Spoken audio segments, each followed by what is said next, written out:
आमच्या हॅपीला 20 किलोमीटर जायला लांब सोडलं ते परत येत राहतो. मंडळी झाला असं स्वाम्याला सगळ्या सगळ्या झोपेतून उठल्यामुळे काय सुधरत नव्हतं. मग काय त्याला धरला तसा फेकला गाडीत बसला तर दुधेश्वर. आता दुधेश्वरला निघालो तर पाहत होतो का अरे बाप अशी झाडी डोंगर पोहोचलो पाहतो भला मोठा माणसाचा ग्रुप हॅपी मरणाची खुश ना भाऊ. हॅपी जशी खुश झाली हॅपीला वाटलं हा आता आपल्याला लय भारी ठिकाणी फिरायला आणलं.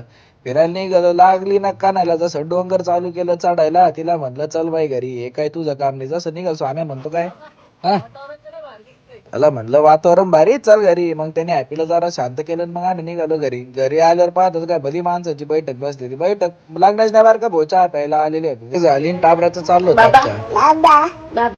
मग काय नंतर मोकार झोप काढली. मग काय चला म्हणलं आता जाऊ गावात. पाहत होतं काय टाबर आपली रील पाहत होतं. मग टाबरला माग टाबरला घेतलं चल म्हणलं तुला येतो आता गावात चक्कर मारून.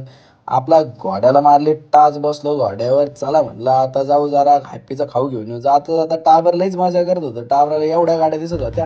पोहोचलो हॅपीचा खाऊ घ्यायला. हॅपीचा खाऊ घेतला घरी आलं म्हणलं चला आता हिची शोची प्रॅक्टिस घेऊ. तेव्हा भुक्कट डॉली तिला काही जमूच जाईना. डॉलीला आलेला होता सकाळचा राग. मग तिने काय आम्हाला काही जमू दिलं नाही. असे व्हिडिओ पाहण्यासाठी मला फॉलो करा. Bye bye.